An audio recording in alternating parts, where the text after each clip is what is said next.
So if you want to change your life, my friends, you got to change your physiology and you got to change your focus. By the way, how fast can you change that stuff? How fast, my friends? How fast? How fast? Come on. In a heartbeat, once you rechange your conditioning, that's all you got to do. And you can do it fast. What in your life today, if you wanted to be, could you feel proud about right now? If you wanted to feel proud, if you didn't feel like, I shouldn't be proud, if you wanted to feel proud, what could you be proud of in your life today?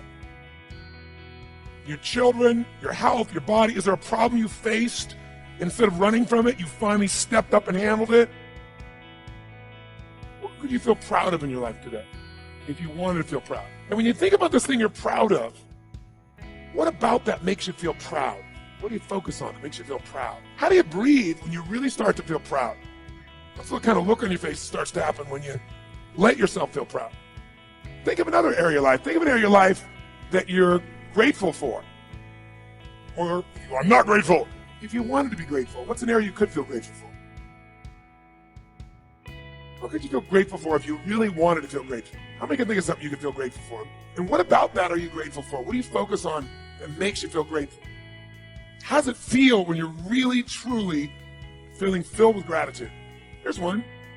If you wanted to be excited about your life right now, and you were willing to be excited, you're willing to buck everybody else's trend, what could you feel excited about in your life if you wanted to feel excited? What could you get excited about if you're really focused on it and you really took it in? And you weren't in a negative place. What could you get excited about if you wanted to be excited in your life? What could you get excited about? When you're really excited about it, what about that excites you? Or when you're really excited, how do you feel? How do you speak? What's your life like? By the way, when you're excited, does it tend to touch other people? Yes or no? Absolutely. By the way, do people have a tendency, by the way, who feels different right now than just even a couple moments ago? Raise your hand and say, I. Why? Because focus is controlled by questions. If you ask a different question continuously, not once, continuously, you will get a different answer. If you ask a lousy question, you get a lousy answer and a lousy state. The brain's like a computer. Ask it a question, it'll have to come up with an answer. Because you deserve it, you idiot. Lousy questions create what? Lousy answers. Ask a better question, get a better answer. Now here's what I want you to get. I want you to get that you can change your state. How fast, guys? How fast? How fast? And if you get the habit of doing it, you'll have a different life. The number one reason we don't achieve success and we resign ourselves to mediocrity and we get swallowed into failure and discouragement, and it becomes sometimes so deep that we can't see the possibilities that our lives could be. I mean, your life doesn't have to be your current life 30 days from now. But most people can't see that. And the number one reason is this word called grit. Researchers say the number one defining factor of whether we become successful or average is whether we have grit. Grit is the ability to stay true to your vision and not dilute it when you get laughed at.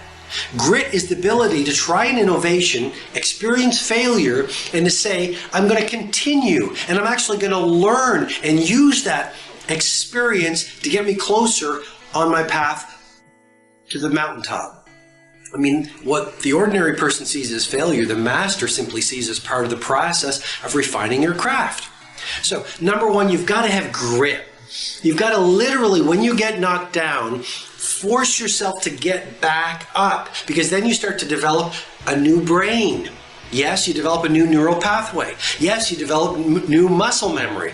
And yes, you develop confidence. Remember that every time you get knocked down, it's an opportunity for you to develop more confidence, develop more experience, develop more inner power.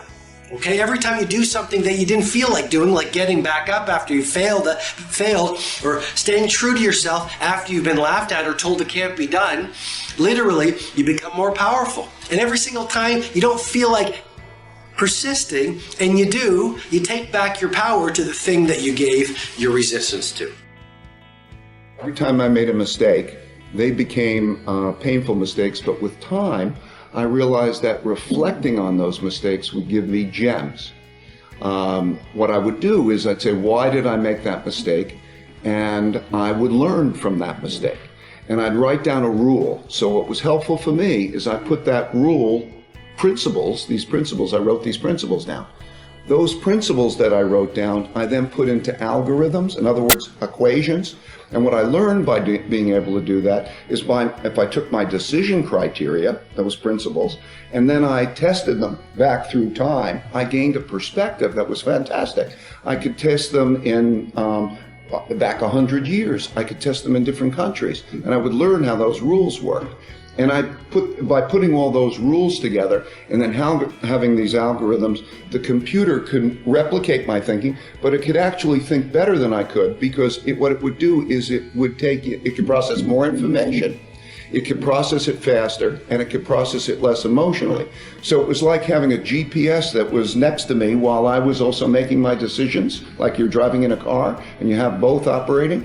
And to have that next to me was, invaluable. It would learn, I would learn, and together we built that. We're always like, oh, you're such a risk taker. I'm like, I hate risk, man. I'm terrified. And literally, it is terrifying, taking that first step. For me, it was easier because I got fired, but, it's about preparation. We all go through this process, and tell me what you think, Chase. Where you've got the idea, right? And you get that feeling in your stomach and you get all excited, oh my God, then you talk to a friend. And the friend goes, oh wow, that's pretty cool. I never heard of anything like that. I'd buy that, right? And then you talk to some other people, and then you do the Google search, right? Anybody else out there? Is anybody else doing this? And you try 50 different ways, no one's out there. Well, the first thing I'll tell you is, just because you don't see it on Google doesn't mean 100 companies haven't gone out of business doing the same thing.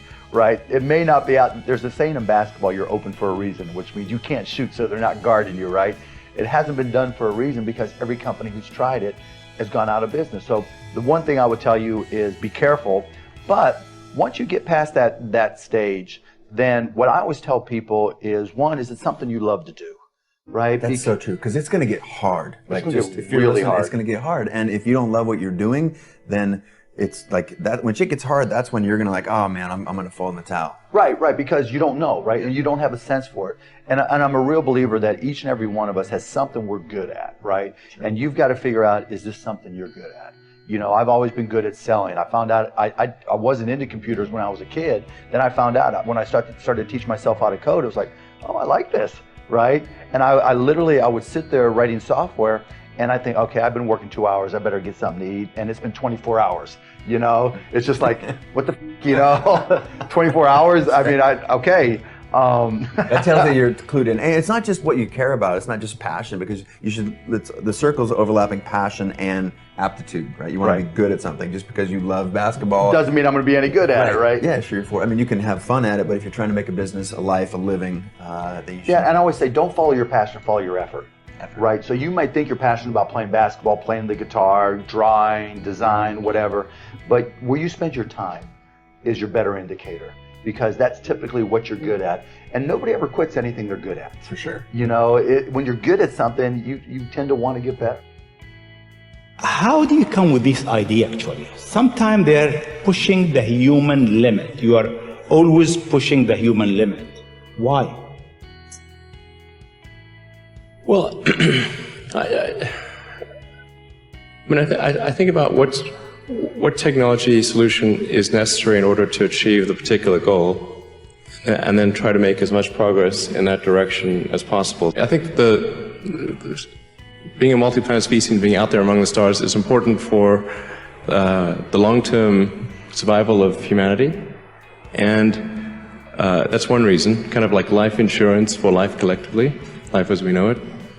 But then the part that I find personally most motivating is that it creates a sense of adventure, and it makes people excited about the future. If you consider two futures, one where we are forever confined to Earth until eventually something terrible happens, or another future where we are out there on many planets, maybe even going beyond the solar system, I think that second version is incredibly exciting and inspiring, and there need to be reasons to get up in the morning. Life can't just be about solving problems. Otherwise, what's the point? There's got to be things that people find inspiring and make life worth living.